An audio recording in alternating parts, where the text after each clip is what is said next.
Hello, you're watching VNA News and now headlines. Leaders pay tribute to war heroes and martyrs. Vietnam wishes for IMF's support to development. Prime Minister Nguyễn Tấn Dũng meets with Brazilian Foreign Minister.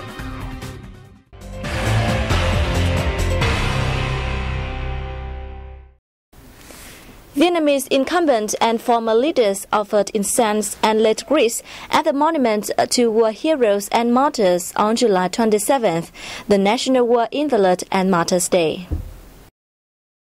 The delegation included Party General Secretary Nguyễn Phú Trọng, former Party General Secretary Nông Đức Mạnh, President Trường Tấn Sang, former President Trần Đức Lương, Prime Minister Nguyễn Tấn Dũng, National Assembly Chairman Nguyễn Sinh Hùng, and former National Assembly Chairman Nguyễn Văn An. The leaders then paid tribute to President Ho Chi Minh at his mausoleum. The same day, delegations from the Ministries of Defense, Public Security and Labor, Invalids and Social Affairs, and the Hanoi People's Committee and Party Committee, among others, also paid tribute to the heroic martyrs and President Ho Chi Minh on the occasion. The National War Invalid and Martyrs Day is a chance for the whole nation to express gratitude to millions of people who sacrificed their youth and even their life for the nation. President Trường Tấn Sang hosted a reception for a delegation of war veterans on the occasion of the National War Invalids and Martyrs Day. The veterans who fought to protect the nation in border battlefields in Vị Xuyên district in the northern province of Hà Giang recalled their memories of fierce battles from 1984 to 1988.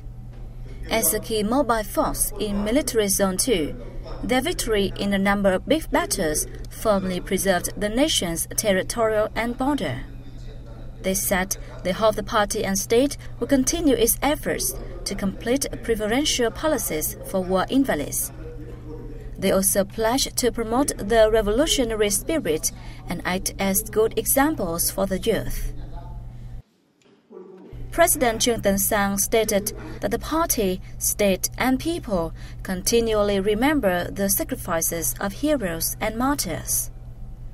The president expressed his hope that the veterans would continue joining hands with the armed forces and the entire society in protecting and developing the nation.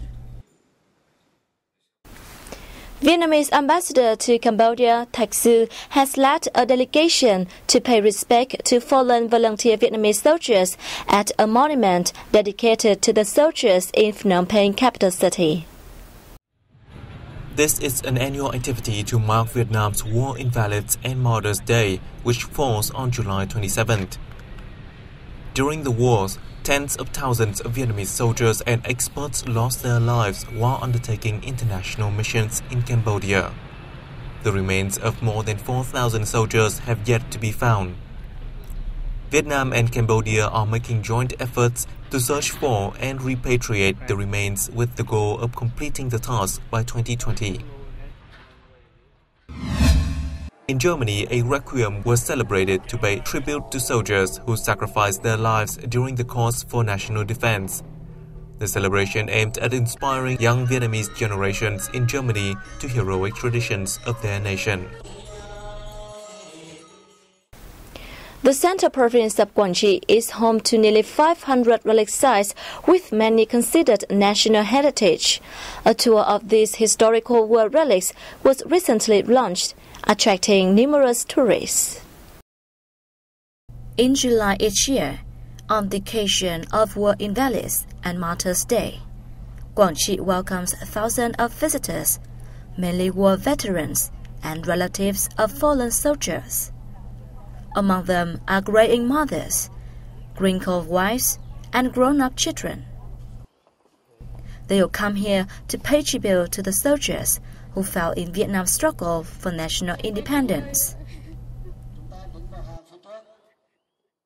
We took part in the campaign that lasted 81 days and nights in 1972 at Quảng Trị ancient citadel. On our tour, we will visit the Trường Sơn and Road 9 cemeteries and battlefields where we fought during the war. there was left behind an array of revolutionary relic sites in Quảng Trị, such as the Vĩnh Mốc Tunnels, Hiền Lương Bridge, and the Ho Chi Minh Trail, among others. These sites have attracted tourists and historians alike. Quảng Trị is one of the first provinces nationwide to offer a special tour for tourists to visit the battlefields and commemorate the fallen. In 2014 alone, the locality attracted 1.4 million visitors, generating nearly $60 million.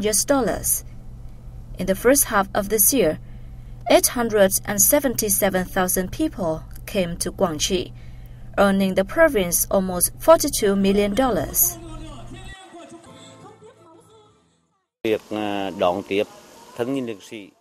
The cemetery welcomes 30,000 to 50,000 visitors each year.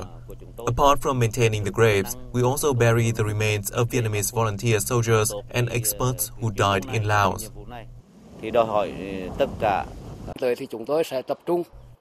Quảng Trị will partner with other localities, particularly those in the northern central region, to develop this type of tourism further. The province will also restore some of the relic sites in an attempt to attract more tourists, especially the younger generation.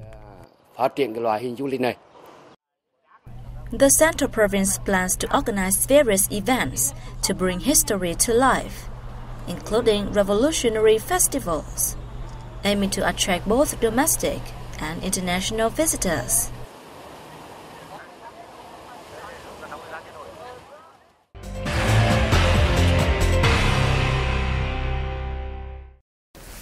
President Trương Tấn Sang asked the outgoing resident representative of the International Monetary Fund, Sanjay Khandra, to share the IMF's experience with Vietnam in a bid to support economic restructuring. Our reporters have more. In a reception for Sanjay Khandra, President Sang expressed his appreciation for the support provided by the IMF and Khandra himself in devising economic policies that boost Vietnam's economic development. The state leader said he hoped the IMF official would continue to show an interest in the development of Southeast Asia in the future, including Vietnam. On his part, Khandra said he was delighted at the economic growth achieved by Vietnam in the past. He affirmed his continuous support for Vietnam's socio-economic development and its path of industrialization and modernization. Brazilian Foreign Minister Mauro Luiz Vieira has paid a two-day official visit to Vietnam, aiming to seek ways to enhance bilateral cooperation within the framework of the Vietnam-Brazil Comprehensive Partnership. On July 27th, the Brazilian Foreign Minister was received by Prime Minister Nguyễn Tấn Dũng, who affirmed that Vietnam continuously attaches importance to cooperation with Brazil in all areas. He also said Vietnamese leaders applauded the announcement of the Brazilian president's visit to Vietnam at the end of this year. He said the two countries should work together more closely in multilateral forums and international organizations, thus contributing to peace, stability, security, cooperation and development in the region and the world at large. The minister said Brazil was keen to cooperate with Vietnam in international forums and support the country's bid for a seat as a non-permanent member of the UN Security Council during the 2020 to 2021 tenure. Earlier that day, Brazilian Foreign Minister Mauro Luiz Vieira held talks with Deputy Prime Minister and Foreign Minister Phạm Bình Minh. The two sides agreed to boost their close affiliation in a comprehensive manner, while accelerating the negotiation for an investment encouragement and protection agreement. Accordingly, Brazil will soon recognize Vietnam as a market economy. The two foreign ministers declared the two countries' intention to increase the bilateral trade from $3 billion last year to $10 billion by 2020. The first international conference on sending forces to the UN peacekeeping missions was held in Hanoi on July 27th, offering Vietnam a great opportunity to learn from others' experience in the field. The event was held by the Vietnamese Peacekeeping Center in collaboration with the Global Peace Operations Initiative under the United States Department of State from July 27 to 31st. Addressing the event, Deputy Minister of Defense Nguyen Chi Vinh said the workshop showed Vietnam's determination and responsibility to take part in UN peacekeeping missions. It was also evidence of the assistance and cooperation the US, the UN and other countries are offering Vietnam, a newcomer in peacekeeping missions.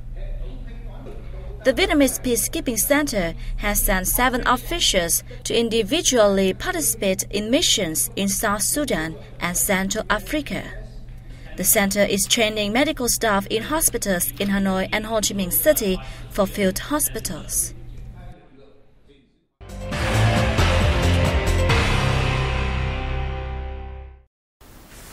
Vietnam's total import-export revenue jumped 12.7% to $171.69 billion from early this year to July 15, reported the General Department of Vietnam Customs. In the reviewed period, total exports were valued at $83.85 billion, an increase of 8.9% against the corresponding period last year. In terms of imports, the total value reached $87.81 billion, up 16.5%. In the first half of July alone, exports hit nearly $6.22 billion, down more than 16% compared to the second half of June. Major export products which witnessed a decline were telephones and components, down $400 million, computers, electronics products, and components, down $149 million. Vegetable down $93 million, footwear down $73 million, and steel down $59 million.